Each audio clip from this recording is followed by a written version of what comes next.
warahmatullahi wabarakatuh. Hai, kembali lagi ke YouTube channel aku. Kali ini aku bakal sharing buat ke teman-teman nih. Kira-kira apa aja nih yang bisa aku sharingin? Nah, yang aku bakal sharing itu aku dapetin pertanyaan-pertanyaan dari Instagram dan juga dari WA aku. Jadi teman-teman yang tanya di Instagram dan juga di WA, chat WA, aku kumpulin jadi satu dan aku ambil yang kira-kira menurut aku bakal aku jawab seperti itu ya. Nah, untuk pertanyaan-pertanyaan itu sendiri temanya tentang YouTube dan juga kehidupan pribadi aku. Jadi ada beberapa yang pengalaman dari aku nge-YouTube juga seperti itu ya. Nah, nggak perlu nunggu lama lagi ya. Ini aku bakal jawab pertanyaan teman-teman. Semoga ini bisa mewakili pertanyaan-pertanyaan yang memang teman-teman udah ajukan ke aku seperti itu. Oke, nggak perlu nunggu lama lagi. Kita jawab pertanyaan pertama ya. Yang pertama, Kak, gimana caranya untuk menemukan ide yang cocok untuk channel kita? Nah, untuk teman-teman yang para YouTuber pemula nih, misalnya kita udah bikin channel YouTube, tapi kita bingung kita mau isi apa channel kita gitu. Yang pertama harus kalian lakuin adalah kalian riset dulu. Jadi, apa yang dibutuhkan oleh teman-teman atau lingkungan sekitar kalian. Kenapa? Karena ketika kita bikin channel YouTube, nanti itu channel kita itu bakal kita promosiin ke teman-teman yang ada di lingkungan kita dulu kan gitu. Kenapa seperti itu? Gak mungkin dong kita YouTuber pemula tiba-tiba langsung boom gitu channel kita, kan gak mungkin. Pasti kita ada usaha di situ untuk memberitahu atau men-share atau mencari tahu kira-kira apa yang dibutuhkan oleh lingkungan kita seperti itu. Nah, dari situlah teman-teman bisa menentukan channel teman-teman mau bahas tentang apa. Jadi, menjawab pertanyaan atau memberikan solusi dari kebutuhan orang-orang di lingkungan sekitar kita seperti itu ya. Misal nih, kalau misalnya teman-teman punya skill masak, berarti teman-teman bisa nih share tentang masak. Kenapa? Yang paling booming banget nih sekarang tentang resep-resep. Kenapa begitu? Mulai dari anak-anak sampai ke ibu-ibu pun itu butuh yang namanya resep masakan. Nah, kalau misalnya teman-teman YouTuber pemula punya skill memasak atau mau berusaha memberikan resep atau informasi kepada halayak ramai, nah bisa nih pakai konten ini untuk mengisi channel teman-teman seperti itu.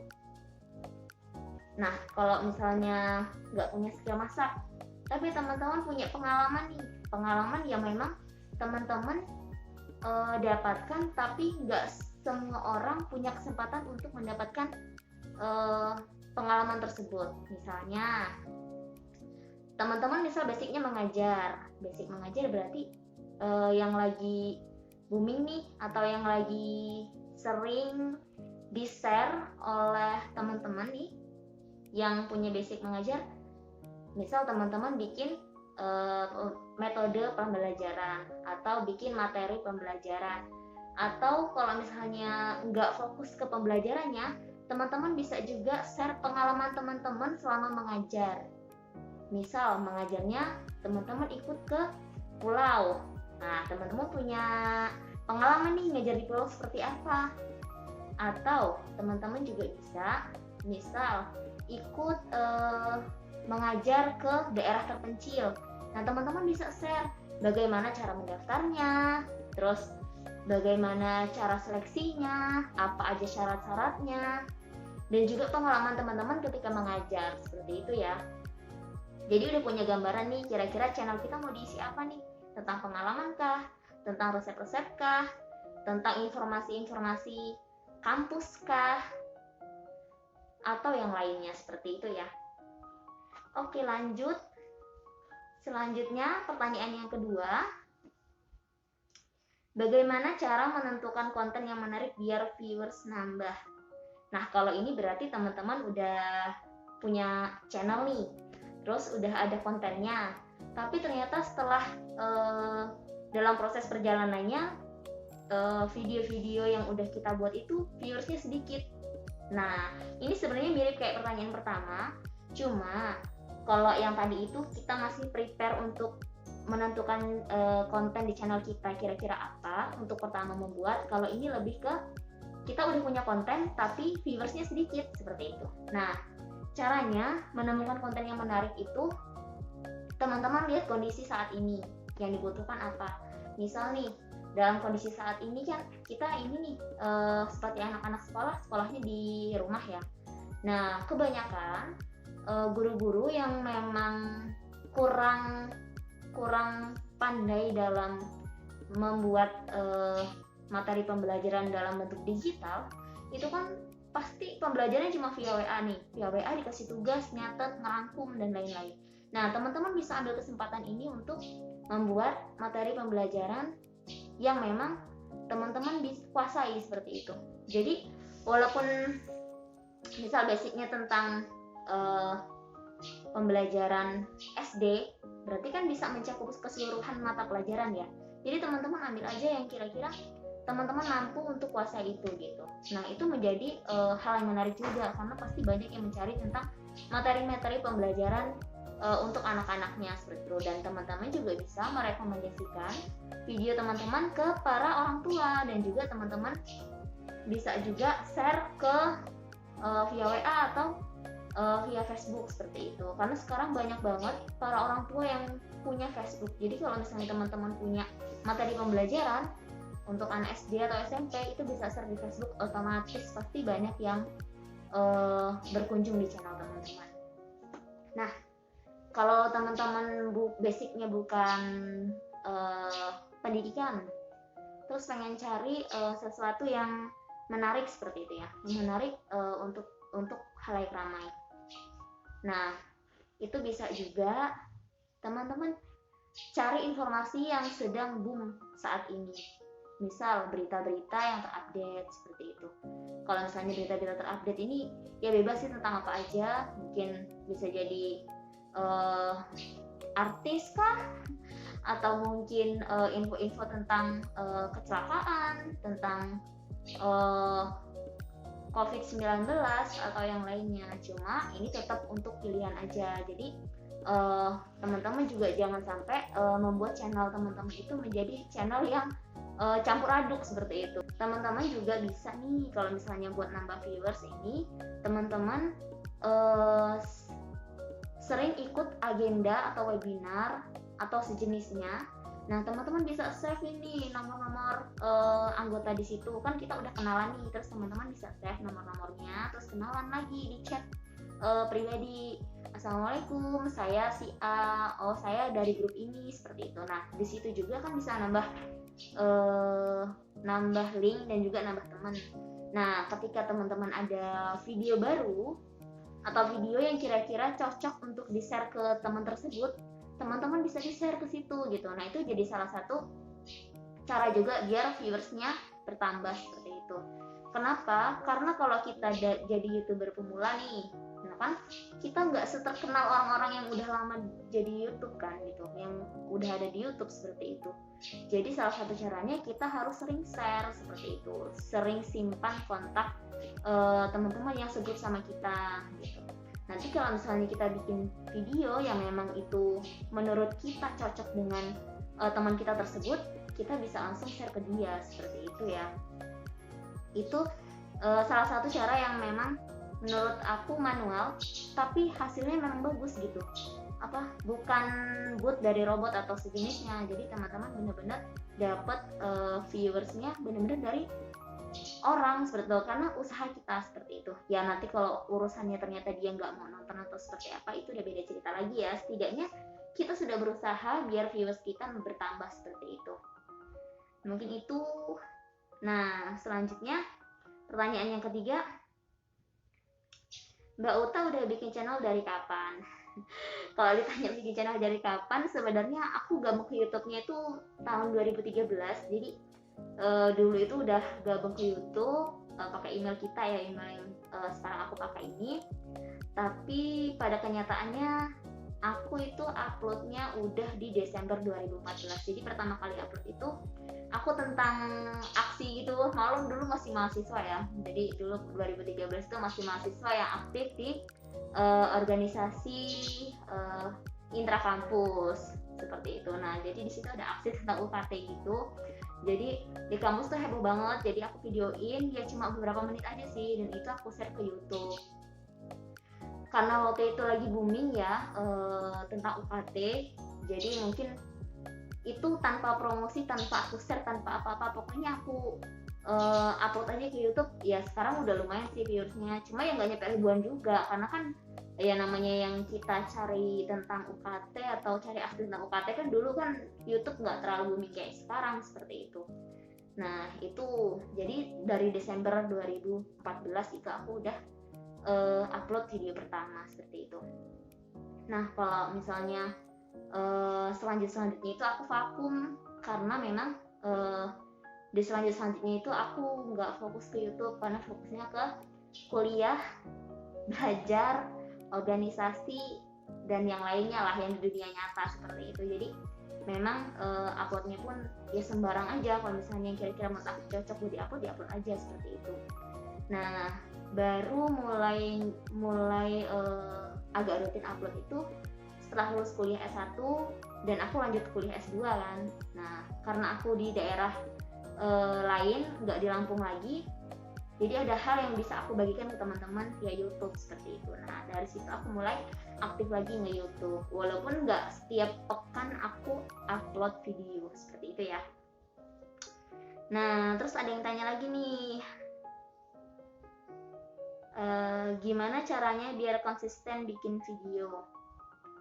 Kalau biar konsisten bikin video, intinya teman-teman ada target atau ada jadwal tersendiri yang memang di situ harus teman-teman kejar seperti itu. Jadi sebelum-sebelumnya kan aku ya jangan ikutin ya, sebelum-sebelumnya itu aku bikin video itu suka-suka aja, pokoknya aku bikin video nih, kalau misalnya bagus aku upload, kalau enggak eksekusi udah buang aja gitu, nggak dipakai seperti itu. Cuma karena biar YouTube-nya juga teratur, akhirnya kan kita bikin jadwal sendiri nih, misalnya setiap bulan itu minimal sekali seperti itu. Jadi dulu pas di tahun 2017 sampai 2019 itu aku setiap bulan pasti upload, walaupun nggak rutin yang setiap pekan keberapa uploadnya, tapi pokoknya setiap bulan itu pasti upload seperti itu. Ya walaupun informasi yang disampaikan di situ masih campur baur. Maksudnya campur baur ini kadang aku upload tentang aku pergi ke rumah nenek, atau aku upload video tentang panen-panen bayam dan lain-lain, dan juga video tentang kota yang aku tinggali saat itu seperti itu. Ya untuk awal-awal memang susah untuk konsisten, cuma setelah ke depannya kalau memang kita niat mau secara informasi atau memiliki kebermanfaatan di YouTube, ya memang kita harus bikin jadwal tersendiri seperti itu ya. Ada yang tanya lagi nih, Mbak masih di Malaysia? Enggak. Jadi aku itu di Malaysia itu sebenarnya udah lama banget ya ke Malaysianya. Cuma aku baru bisa share keseluruhan fullnya dari awal aku berangkat sampai akhir itu 2 bulan yang lalu. Kenapa? Karena sebelumnya itu kayak aku nggak kuat nih kayaknya ngedit gini panjangnya gitu kan. Nah akhirnya baru aku uploadnya di 2 bulan yang lalu seperti itu, yang belajar di luar kelas tanda seru Malaysia. Nah itu aku uploadnya itu sebenarnya videonya udah agak lama, jadi baru aku uploadnya di 2 bulan yang lalu seperti itu. Sebenarnya ada banyak tentang Malaysia itu video-video summer school-nya, cuma karena aku pikir video-video yang summer school sebelumnya itu berantakan isinya dan juga viewersnya sedikit, jadi aku mengikhlaskan video itu untuk dihapus dari YouTube. Karena sebenarnya udah ada playlist sendiri yang aku share tentang preparing atau cara mendaftar summer school itu via kampus seperti itu, dan juga cara mendapatkan informasi bagaimana kita bisa dapat biaya dari kampus untuk ke luar negeri seperti itu. Tapi karena terlalu berantakan dan menurut aku nggak bagus deh gitu, akhirnya aku hapus. Dan yang khusus untuk summer schoolnya cuma yang 2 bulan yang lalu itu aja yang aku upload, seperti itu ya. Jadi aku udah nggak di Malaysia, udah di Indonesia.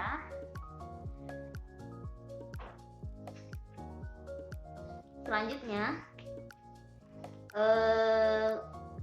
Mbak Uta berapa lama sampai ke Monet? Waduh, kalau ditanya berapa lama sampai ke Monet nih, aku tuh lama banget. Jadi secara logika nih ya, 2013 punya akun YouTube, 2014 Desember 2014 aku upload video pertama, terus vakum 2019 baru upload, 2020 baru benar-benar konsisten. Jadi hitungannya di 2019 sampai 2020 itulah aku proses mencari subscriber dan juga mencari jam tayang, seperti itu, untuk mencapai target 1000 subscriber dan juga 4000 jam tayang. Sebenarnya kalau sebelum tahun 2019 ya, sebelumnya punya tahun 2013 sampai 2017 itu syaratnya masih 1000 jam tayang, tapi karena waktu itu aku belum fokus ke sana, jadi ya nggak dapet di tahun itu gitu. Jadi ternyata memang rezekinya di tahun 2020. Jadi perjuangan aku itu dari tahun 2019 sampai 2020. Nah, itu bisa diperkirakan sendiri ya. Jadi nggak instan aku bisa di Monet seperti itu. Jadi banyak perjuangan juga, kayak kita konsisten bikin videonya seperti itu. Karena di YouTube itu sendiri kekonsistenan kita upload video itu juga jadi acuan untuk monetisasi, seperti itu. Kalau ada video yang kena copyright, bakal bisa dimonetisasi atau enggak? Nah, kalau sepengalaman aku selama bermain-main di YouTube ya selama ini, kalau kena copyright itu dihindari, kalau bisa jangan sampai kena copyright. Cuma aku belum pernah dapat informasi atau dapat pengalaman temen yang nggak bisa monetisasi gara-gara copyright. Cuma aku saranin dihindarin aja, maksudnya jangan sampai kena copyright. Tapi aku juga nggak bisa jawab kalau itu bakal dimonetisasi atau enggak kalau misalnya ada copyrightnya gitu. Terus gimana solusi jika ada konten yang kena copyright? Nah, jadi ceritanya gini, aku juga pernah kena copyright ya dari backsoundnya. Jadi backsoundnya video aku itu ada yang kena copyright.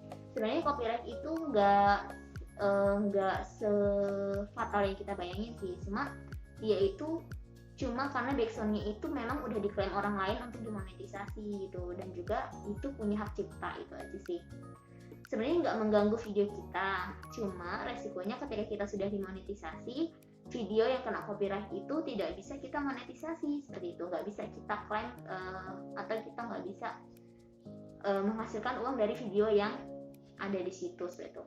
Ya intinya sebenarnya kalau kita nge-YouTube nggak melulu target kita itu monetisasi, karena itu kan bonus. Tapi di sini pentingnya kita nge-YouTube itu kita share informasi dan juga kebermanfaatan kita di YouTube itu seperti apa gitu ya. Misal kita punya pengalaman, berarti kita share pengalaman, semoga teman-teman yang tahu pengalaman kita juga bisa dapat manfaatnya, seperti itu. Jadi monetisasi itu bonus ya teman-teman, jangan sampai jadi target utama, dan kalau kita nggak keterima monetisasi terus kita jangan kayak gitu. Memang boleh jadi target, tapi jangan nyampe bikin kita jadi kayak gerusa-gerusu, kita pengen monetisasi nih, pokoknya kalau nggak monet aku nggak bakal apa gitu. Jangan nyampe kayak gitu, karena monetisasi itu sendiri bonus dari kita sering sharing video di YouTube gitu. Oke, selanjutnya ada yang tanya lagi, video apa yang bakal ditolak monetisasi? Nah, jadi kalau video apa yang bakal ditolak monetisasi, ada beberapa hal yang memang kemarin itu aku baca di persyaratan YouTube sendiri. Jadi sebenarnya teman-teman bisa dapetin informasi persyaratan monetisasi itu di YouTube-nya ya. Jadi di situ udah ada pemaparan atau artikel tentang itu. Cuma yang aku sangat tekankan ke teman-teman yang sekarang masih dalam proses membuat video dan masih selalu konsisten, kalau bisa dihindari membuat video cover musik. Kenapa? Karena kalau cover musik pasti nanti kena klaim sama penciptanya. Nah selanjutnya kalau misalnya teman-teman videonya itu tentang video games, kalau bisa gamesnya itu ada interaksi atau suara teman-teman di dalamnya, jadi ada kayak edukasinya atau ada informasi yang teman-teman sampaikan, bukan rekam layar teman-teman bermain game saja seperti itu. Nah selanjutnya kalau bisa intro dan outro-nya itu juga beraneka ragam. Sebenarnya kalau intro sama outro masih dimaafin sih sama YouTube, maksudnya nggak apa-apa kalau misalnya sama, semua video sama, intro sama outro-nya itu sama, itu nggak masalah sih sebenarnya. Cuma kalau misalnya bisa dibedain alhamdulillah, kalau enggak juga nggak apa-apa, maksudnya itu nggak jadi acuan utama juga gitu. Nah selanjutnya dihindari teman-teman bikin video yang berulang seperti itu. Nah misalnya video yang berulang itu teman-teman share tentang video games. Nah video gamesnya itu kan sama, tapi teman-teman tanpa ada komentar sama sekali. Misalnya tentang misal Mobile Legend, yang sekarang Mobile Legend A gitu, terus yang biasa Mobile Legend B gitu. Tapi kan dia satu tema, seperti Mobile Legend sama Mobile Legend gitu.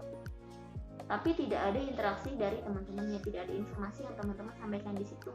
Otomatis itu dianggap oleh YouTube adalah video berulang seperti itu. Nah itu sangat dihindari biar teman-teman ketika monetisasi itu nggak bakal tertunda cuma gara-gara video-video seperti itu. Nah untuk sekarang misal teman-teman punya video yang viewersnya banyak, itu ditingkatin terus viewersnya. Jadi ketika bikin video itu teman-teman jangan nyampe lelah untuk share. Benar video-video yang memang murni punya teman-teman. Kalaupun itu video murni, video teman-teman bikin, jangan nyampe video murni itu aja langsung teman-teman upload, tapi sedikit dipoles lah. Jadi teman-teman benar-benar video itu diedit sedikit, jadi kayak ditambah intro, tambah outro, tambah efek-efek apa seperti itu. Jadi jangan nyampe video mentah banget tiba-tiba langsung diupload. Itu juga jadi pertimbangan YouTube gitu. Itu ya. Nah untuk lebih jelasnya teman-teman bisa lihat di artikel yang sudah dipaparkan oleh YouTube. Jadi teman-teman bisa baca, tapi versi bahasa Inggris sih kemarin aku bacanya. Jadi ya aku nyambungnya juga cuma gitu aja lah, intinya itu. Mungkin kalau yang laptopnya ada otomatis translate-nya bisa jadi bahasa Indonesia. Selamat membaca ya, karena panjang banget itu. Oke, selanjutnya gimana solusi jika ada konten yang kena copyright? Nah, kalau misalnya konten yang ternyata kita nggak sengaja memasukkan background atau memasukkan konten yang terkena copyright, jadi ada 3 solusi atau 3 tawaran dari YouTube. Yang pertama, teman-teman bisa ubah background itu atau konten tersebut bisa di crop di YouTube. Yang kedua, diilangin keseluruhan background-nya atau keseluruhan video yang terkena copyright. Yang ketiga, teman-teman hapus videonya. Jadi kalau misalnya yang kena copyright itu cuma background, lebih baik teman-teman ganti background-nya dengan audio yang sudah disediakan oleh YouTube seperti itu. Kalau misalnya teman-teman mau hapus videonya kan sayang. Kenapa? Misalnya viewernya udah banyak atau dia penyumbang jam tayang paling banyak, kan sayang ya kalau kita hapus seperti itu. Jadi nanti teman-teman bisa masuk via browser ke YouTube Studio, terus diklik videonya, nanti diedit. Jadi di situ ada 3 pilihan tadi. Jadi teman-teman jangan khawatir, jangan takut, pokoknya kalau kena copyright santai aja karena masih bisa kita edit. Nah, kalau misalnya kita edit itu nggak otomatis langsung berubah, jadi kita menunggu 1 kali 24 jam. Nah, jadi nggak usah deg-degan juga, aduh nggak berubah ya, kok tetap masih kena copyright. Misal kita ngubahnya hari ini, besok dicek lagi aja, seperti itu. Nah, ceknya itu langsung aja diklik di handphonenya atau di laptopnya video yang tadi itu udah berubah atau belum dan masih ada copyrightnya atau enggak, gitu ya. Jadi jangan takut kalau kena copyright. Selanjutnya, gimana sih syarat monetisasi dan proses monetisasi, terus berapa lama peninjauan dari YouTube? Nih, panjang banget ini sebenarnya, cuma aku persingkat aja. Jadi gimana syarat monetisasi dari YouTube ini pasti udah tahu semua. Jadi sebelum gabung ke YouTube, teman-teman harus cari tahu dulu kira-kira kalau memang targetnya pengen monet, berarti teman-teman harus tahu sekarang di tahun 2020 ini syaratnya yaitu 1000 subscriber dan juga 4000 jam tayang. Jadi 4000 jam tayang itu berbeda dengan 4000 viewers ya.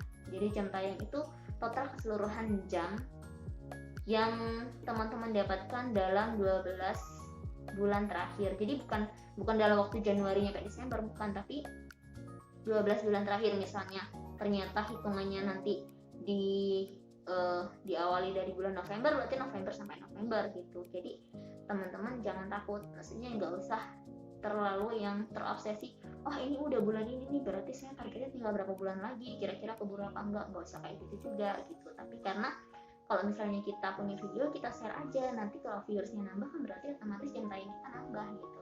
Cuma bedanya kalau misalnya viewers itu misalnya udah 4000 tapi yang nonton itu cuma per 5 menit atau per 2 menit, kan berarti nggak nyampe tuh gitu, nggak nyampe 4000 jam gitu. Hitungannya jam ya, bukan menit. Jadi teman-teman bisa juga ditargetin kalau memang targetnya mau monet, berarti dibagi aja kira-kira 4000 jam tayang itu dalam 365 hari, teman-teman dalam sehari harus dapat berapa jam gitu ya. Nah, terus berapa lama peninjauan dari YouTube. Nah, kalau tadi kan syaratnya ya, proses monetisasi juga mudah banget. Kalau misalnya udah nyampe tadi itu prosesnya, kita tinggal daftar aja gitu. Cuma syaratnya memang kalau misalnya ada Google AdSense-nya berarti lebih mudah. Kalau misalnya belum punya Google AdSense berarti nanti dari YouTube otomatis didaftarin. Jadi teman-teman tinggal daftar aja, daftar monetisasi. Itu ada di YouTube Studionya. Teman-teman daftarnya via browser ya, bukan via aplikasi, biar lebih mudah. Nah, kalau misalnya berapa lama peninjauannya, pengalaman aku pribadi, aku sebenarnya baru monetnya di 27 Juli kemarin. Cuma aku bisa sharing ke teman-teman karena ini pengalaman yang aku baru terjadi kemarin gitu ya. Jadi benar-benar masih ingat gimana proses peninjauannya seperti itu. Nah, jadi ceritanya kalau aku itu proses peninjauannya nggak nyampe 1 kali 24 jam. Karena aku mendaftar di 26 Juli jam 9 malam, jam 8 atau jam 9 malam, jam 5 sore 27 Juli aku udah dapet email hasil peninjauannya kalau aku diterima jadi partner YouTube seperti itu, jadi konten kreator di YouTube seperti itu. Jadi kan sebenarnya nggak nyampe 1 kali 24 jam. Cuma aku itu udah punya Google AdSense sebelum aku mendaftar jadi partner atau sebelum aku mendaftar monetisasi. Nah, kalau pengalaman dari teman-teman aku yang lain, kalau yang belum punya Google AdSense terus dia daftar monetisasi, itu dibutuhkan waktu 3-7 hari baru dapat email jawaban dari YouTube seperti itu. Jadi teman-teman di sini bisa ambil pembelajaran dari pengalaman aku, kira-kira seperti apa strategi yang harus teman-teman lakukan ketika mau mendaftar monetisasi seperti itu ya. Oke, lanjut sekarang tentang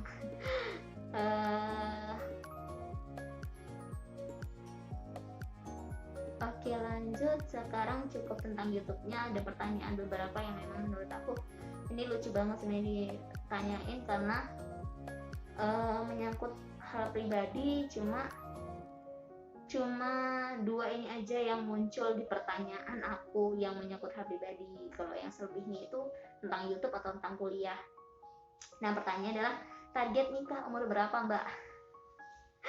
Ini lucu banget kan? Apa ya? Pertanyaan yang menurut aku gimana ya, mau dijawab gimana, nggak juga gimana gitu kan. Kenapa? Kalau target nikah itu sebenarnya setiap perempuan pasti pengennya nikahnya cepat gitu kan, ketika dia sudah lulus kuliah. Tapi kalau aku pribadi nggak ada target khusus aku harus nikah di umur berapa seperti itu. Cuma kalau memang jodohnya sudah datang ya alhamdulillah, kalau emang belum ya nggak masalah gitu. Nggak ada rasa iri atau ingin marah ke Allah gara-gara aku belum menikah di umur yang seperti sekarang, seperti itu. Karena ya nikmati saja, syukuri saja apa yang sedang atau yang akan kita lakukan hari ini dan besok, seperti itu. Jadi aku nggak punya target nikah yang harus atau wajib ya. Kalau ada ya alhamdulillah, seperti itu. Selanjutnya kriteria calon suami Mbak apa? Kalau calonnya lebih muda boleh dong. Kriteria calon suami yang pasti Islam.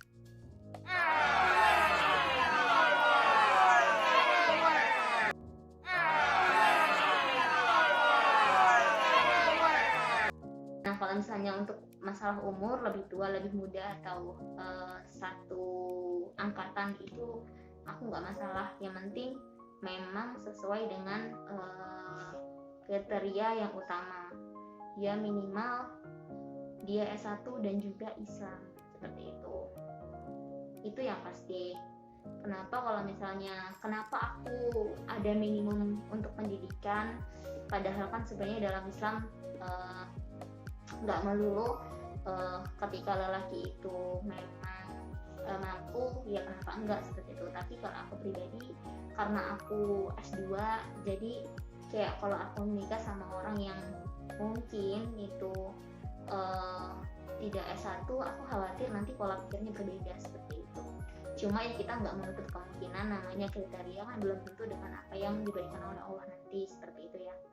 Jadi oleh walang ya nanti gimana sedikasihnya. Oke.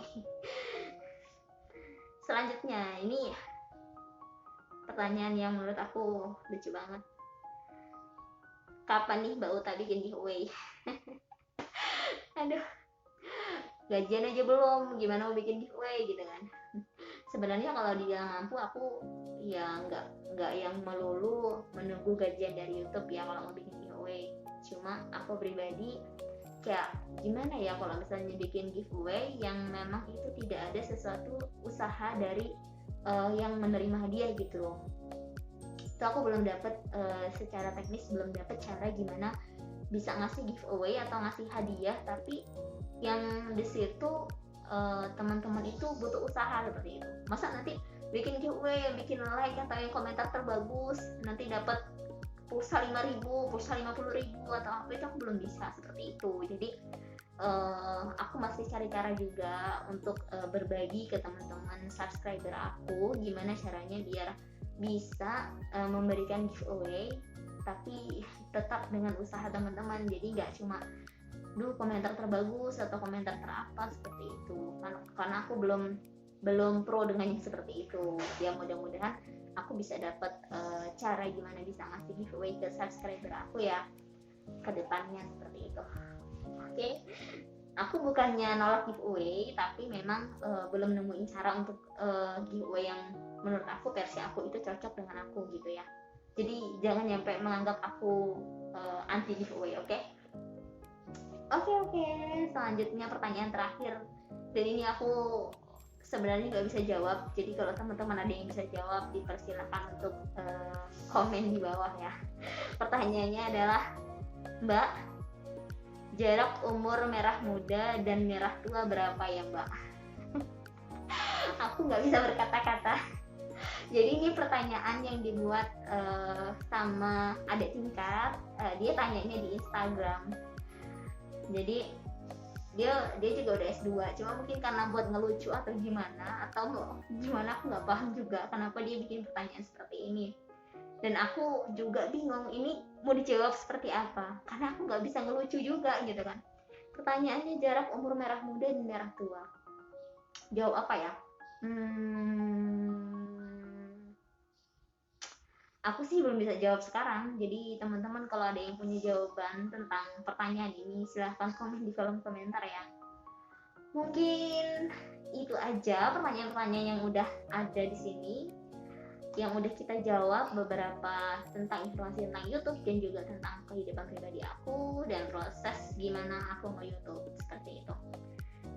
Nah, semoga video ini bisa menjadi kebermanfaatan untuk teman-teman yang nonton video ini ya, misalnya hal-hal tentang YouTube-nya atau hal-hal yang memang bisa bikin teman-teman ketawa seperti itu ya, walaupun aku nggak bisa ngelawak juga sih.